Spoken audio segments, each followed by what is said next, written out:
Good afternoon, everybody, and welcome to the Bold Lawyer Show. So excited to have this air today. We're live across LinkedIn, YouTube, and X today.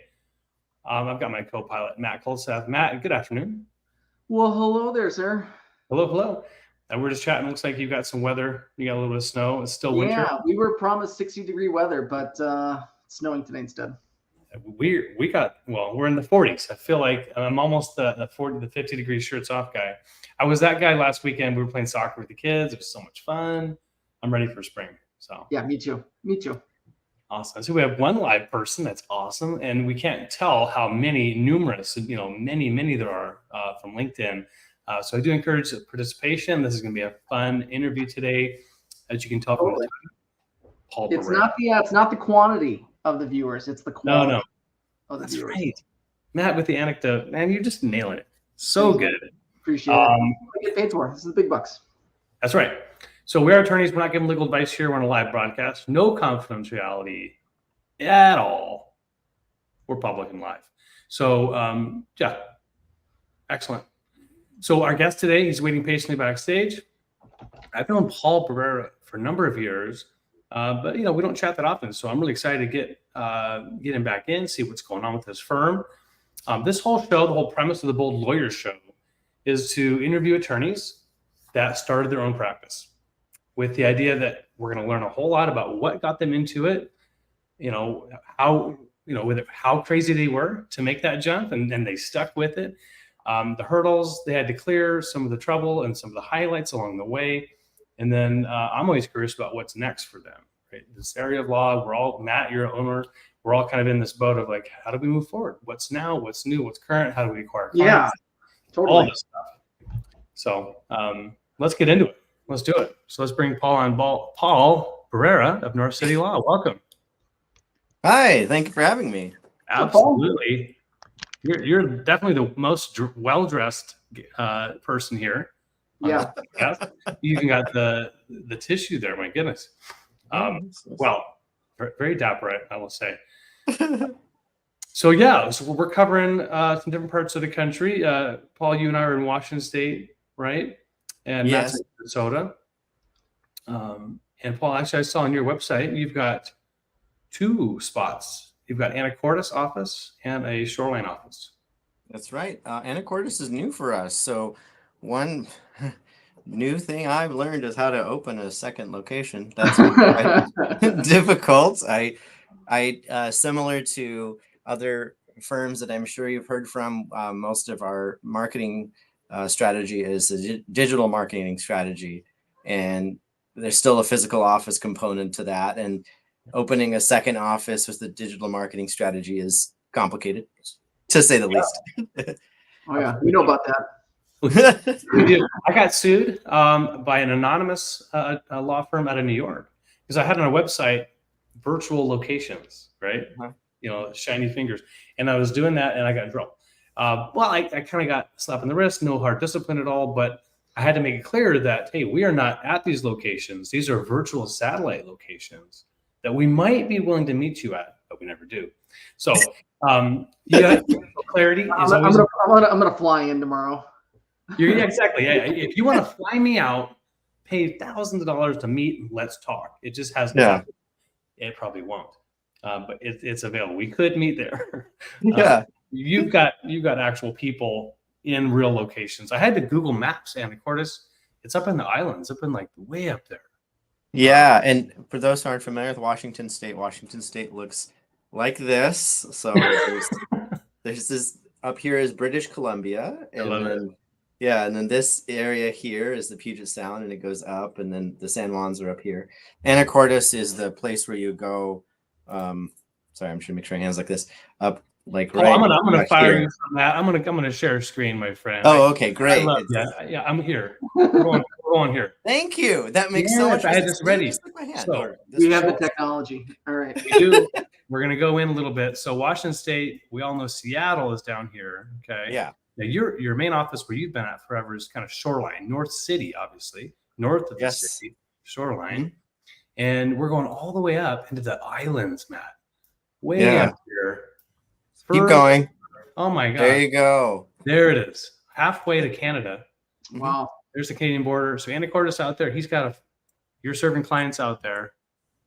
My goodness, are there other people? Is this populated? Are these islands? Are there human beings on these islands? I don't know about like Yeah. Gurms Island, Gurms or Cyprus. I'm not familiar. So Or Blakely. I'm not familiar with those ones. But if you go further west, there's Lopez Island, which is quite lovely. It's Oh, one yeah. of the San Juans. Yeah, and the dotted line on the map that you're showing is the ferry route. So that Okay. ferry route in the summer connects all the way to Victoria in on Vancouver Island in British Columbia, which is a great place to visit. And the San Juans are spectacular too. Um, you get a lot of from my practice. That office's focus is primarily on like estate planning and probate. It makes sense for up there because there's a lot of older people who need that sort of help. And it's more in the countryside, which if you've read about, there's high demand for any general practice type attorneys in the countryside, just because the average age of a lawyer in Washington is over the age of 50. So there's a dearth of retirements going on up there. And if you're young and willing to live in the countryside, it's quite a good opportunity. So that's what they're doing up there. There's 2 lawyers up there. There's one full-time, another one part-time. And it's just, I hired them without them ever working in my office here in Shoreline. So that's the training difference. JD, you have all your remote people. I'm sure you have a way of training them. I'm just not used to it. And so I've learning. No, I don't do that. No way. I hire people that already know what they're doing. No, no, I mean, not to practice the law. I just mean like in terms of your firm culture and being integrated in the team, and they're not physically with you, and then you send them out. I want to hear about basically.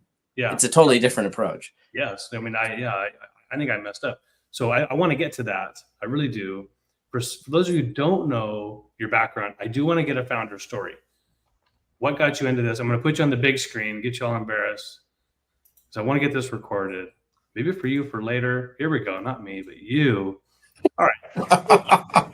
Bring us back to the beginning of North City Law. Maybe the beginning of your law practice, law school. Tell us about that beginning. What got you into this? I went to law school because I wanted to help people and not just fill out spreadsheets. I was a cost analyst in finance doing costing the cost of fraud, and that's very fun and interesting, but it's basically just using SQL and Excel, and that can be fun for a time because you get to listen to music and jam and work on those spreadsheets. But after a while, it's not gratifying because you're a paragraph in the shareholder report. And so I went to law school to help people. My business background meant that I could do a lot more than I thought. It means that I can do a lot more financial analysis and more business advice, just because I've seen so many scenarios in corporate America and in my prior career. So I started exploring different areas of law in law school. I do not have an intellectual property background, so that was never an area of focus for me. But I learned that I could do a lot of different sort of work to help people in my community. After law school, I was working for a small law firm, doing some estate planning, because that was like a easy kind of intro to things. What would I do when I die? I don't know if I ever. Where'd you go to law school at? Seattle University. There you go. That's a good school. I went there too. Excellent. Yeah. You went much earlier than I did, but yeah. Good. Okay, so tell us about that first firm. What did you apply to? A bunch of firms? Did you get into the one you wanted? Tell us about that. Oh, okay. Well, I did apply. Not to interrupt you too much, but when did you graduate law school? Oh, good question. I graduated in 2016. Oh, okay. All right. Yeah. Wait. Okay. Better times. Yeah. I mean, there was a dearth of jobs. I did interview a few places. I had an offer to work at a tax and accounting firm in the tax side, and that was my longest internship was there. In public accounting, it's split between lawyers and accountants on the tax side, doing advisory work. and that was a really great experience. I learned a lot about the business of the business because it works with any professional services firm, and they were very good about explaining how things work there financially, and that was actually very helpful. And then I didn't end up working there because the needs changed at that firm. And so I went and was working at this small estate planning firm, and they were offering me a lot of really good experience with some estate planning. And then the owner randomly asked me to, I thought it was random. He asked me to prepare the tax return for the law firm. And I was just like, I don't understand. Like, I'm just an intern and you trust me with all of the financial information. And that's when you put your 2-week notice in. I was like, yeah, I was like, what am I doing here? So I prepared the tax return. I will tell you, I learned something about some people who make quick business decisions just without thinking. He was a C Corp. And I was like, why? You know, when you're like, it makes sense for a law firm to be a C Corp, or if you're like plaintiff's personal injury, or you do some mass tort, because if you have $5 million of revenue in 1 year, that's a massive tax burden. But if you have $5 million of revenue 1 year and you pay yourself a salary, then you trap the tax event in the C Corp, and then you can pay yourself over the sum of years. So, you pay yourself, you have that $5 million and you just basically create an annuity for yourself. That makes sense. But for estate planning, it was like, why is this a C Corp? Because you're paying tax twice I don't know. It didn't make any sense. So then I saw the balance sheet, and with my experience, I thought, well, I could start my own thing. It seems simple enough. There you go. So from the financials, you actually saw daylight that you can actually do hey, I could do this. That's Yeah. cool. Interesting. Yeah. All right. So yeah, and then I started the firm. I didn't jump in all at once. I was actually, I was waiting for my law license, because I still didn't. It takes a while when you pass the bar until you actually get admitted. So while I was waiting for that, I created the entity. I got the business license, but I didn't have the law license yet. And I was working as a contractor for this company that gave me really flexible hours. And when I was talking to some people there, they're like, why don't you just like rent an office and do it full time? Like, just take the risk. I did receive a blessing in the form of a loan from my father, which is how I was able to make the first few months. I did repay that loan, which surprised him. Because I wrote a note and I said, it's a loan. I don't want a gift. I want a loan. So, it's an unsecured loan, the best kind. Yeah. So. Well, my father-in-law actually gave us the $12,000 to start my law firm back, 13 years ago. So, but I didn't pay it back. So, Mike, if you're listening out there, thanks for the gift. Love your honesty, Matt. Yeah. I'm not a bootstrap kind of guy. So. Oh, okay. Okay. How long? So it's 2017, 2018? Yeah, 2017. So I graduated in 2016. I took the February 2017 bar because I was a December graduate. So I took and passed the bar, and then I just waited. So I was admitted in April 2017, and I as soon as I got I remember the 12:01 p.m. email. Yeah. The auto sent email that said, you've been admitted. Here's your bar number. That was very exciting. And, in the patent world, I'm 51,990. That's my. Okay, there you go. So, yeah. And then I was looking online. I found an office. The Shoreline office is near the freeway in a location that is not visible from the street, even for the guy who's lived in the neighborhood for 45 years, who knows where everything is, and then calls us and says, where is it? It's not visible from the street. We're in the front of the building now too, which is nice. And it's an office building, and it's quiet here, and it's great. I mean, that's how it all started. I've been in the same building for 7 years, and it's been good. So what kind of practice did it turn into? Did you start out? What kind of clients did you serve? And what kind of clients do you serve now? First referral I ever received is actually from me being a tax preparer. I was a tax preparer in 2017 for Block Advisors, which is their higher end tax prep service. They just make you feel nicer. It's the same service. So I had my own. I mean, the office I have right now is the same size I had at Block Advisors. It's just it was in Bellevue. Bellevue, Washington is an opulent suburb. So I worked there, and there was this woman who called, and she called and she said, "I'm dying. I do all the tax returns and paperwork for my husband, and when I die, I need someone to help him." And so the manager of the Block Advisors, she's like, "Oh, well, Paul's going to be a lawyer soon, so he could talk to you." And so I kept her phone number, and when I started my law firm, I called her and I said, "Hey, you remember you called the Bellevue tax office?" And she said, "Yeah, I do. And she hired me to come out and just meet with her and talk about her goals. And so that's why I started the estate planning I do. Is just talk what. And I went to her funeral when she passed away. Her husband is I'm his personal lawyer. I answer random questions for him. I mean, sometimes he'll send me like an invoice he doesn't agree with, and he'll be like, "I don't know about this." It's like, okay.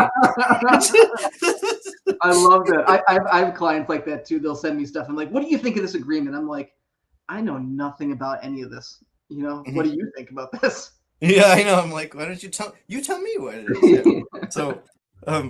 Yeah. So that's how I did the estate planning. What I did do a lot of business stuff before COVID. COVID kind of put a damper on that. I do that now too. It's just with a small business community, I feel like this is the first year where people are really coming back normally, at least around in Washington State. Yeah. It's like the first normal year. normal. Good. That's awesome. So, okay. So, I mean, 6+ years to practice. What comes to mind? Like, what are some really big moments for you as a lawyer, but more so as a business owner? I kind of want to, as you kind of made this transition, you hired employees now. What are some big moments you're like, wow, I see I'm growing and I see I'm doing some things that are working. What are some maybe top 1, 2, 3 things that you have found over your course of running your law firm? Yeah, there's 3 key milestones with personnel. First was making that first hiring decision. I hired somebody who I knew had a lot of talent, who was very gifted. And then when I hired that person, he was he was just a person that just needed a lot of structure, and that was not something I really knew. He needed a lot. Like he needed a lot of structure. So, just learning how people work, and I mean, we all learn about people management. It's an art, but that was I'm glad that he was my first hiring decision. I learned a lot from him. He was very understanding that I hadn't done this before. So, whenever we had loggerheads or anything, he was cool at the end, and we reached a resolution for anything that was a problem. He stayed with my firm for 2 years, and then he left and he became a lawyer, and then went and started his own firm. The second was going hybrid during in 2020. So you guys seem younger too, but I had a lot of older clients, particularly. I'm actually younger than I look. Oh, you do? Okay. I don't know how old you are. I'm turning 39. I'm turning 39 this year. We figured out I'm 38 a couple weeks ago. On air. 37, on air, we figured out 38, 39. Okay, good. So yeah. So what happened in 2020? I'm sure you guys can relate to this. Older people are like, "Oh, you're young. You know how to use the Zoom." Right. Yeah. Or the Zoom or the WebEx or whatever video conferencing software is happening. I don't know. I've never used it. So you were kind of in the same boat. You had to kind of step up into a comfort and discomfort, embracing technology. So that year, 2020 specifically, did you lose some clients? gained some clients? What were some of the biggest discoveries going into a hybrid? Oh, so well, yeah, I had to dismiss everyone in person. That was a sad day, and Yeah. send them to not terminate, but just say you have to work from home. And so I was alone. Someone has to be here to receive the mail. You know, you run a law firm, somebody's got to check the mail. Yep. So I was just here because it was quiet and the mail came here. So why not? So did I lose some clients? No, I was in higher demand. Yep. Did the challenge was meeting with people in the beginning. So learning how to set virtual appointments and learning that sometimes a phone call is just okay. That was a good learning experience. And then when I was having a lot of trouble brainstorming on Facebook, I saw an ad for it was a really goofy like profit seminar thing, but I was like, why not? And it was presentations from systems that law firms use. So like for my receptionist, one of the problems was that's a cost. So it could be, you could either have a person or like for me, because we have a lot of inquiries because we have good Google reviews. I use Smith.ai as my virtual receptionist, and they've been very good working with them. And then in that same meeting, met with Lawmatics, which is a CRM, and we started using those tools, and that basically amplified the ability to do all these virtual meetings. So and manage the workflow and schedule. So that was a huge change. You said Smith AI? Yes, Okay. And what does that do for you again? they're a virtual receptionist service. Okay. So they'll pick up. That's a competitive space. There's a bunch of companies Yeah. that do that. Ruby's one of those as well, right? Same kind of thing. Ruby. Ruby's a competitor. Yes. Yeah. Yeah. There's about 9 big companies that do it. Smith doesn't just do law firms; they do other businesses too. But I've been very happy with them. We've had them since 2020 because they just will work with any integration that we have, and it's been good. They also do our chat service. So on our chat, it's a live person, and it goes through the same process. So that the receptionist does. So it's a really great system. Lawmatics is really great. So we're trying to like retool some of it. So I just met with them the other day to talk about rebuilding our workflow and based on some changes we've seen, and I'm very happy. They're really great. So it's awesome. Yeah. Cool. And the longest relationship I've had though, in terms of like marketing, is Mockingbird Marketing in Seattle. They've been my digital marketing partner since 2018, I think. And my website, I own, this is clever for them. Just to think about know your customer, right? So what they did was everyone signed up for, so the new lawyers list for WSBA said, you can go to this seminar at Google. It's like, that sounds cool. Google's office in Seattle at Fremont. So Fremont, Seattle. And so it's like, that's cool. So I signed up, and what they did is they looked up every single person's website, looked up who is the owner of the domain, who's your registered agent for the entity, they looked at name, address, phone number, like where you are on the internet, your digital footprint. And without mentioning anyone's name, they were just showing examples of what it should look like, so they could basically signal to the people in the room who like didn't know that for example, they didn't own the content to their website because they bought a FindLaw website. It's like, well, FindLaw owns that content. You don't own that content.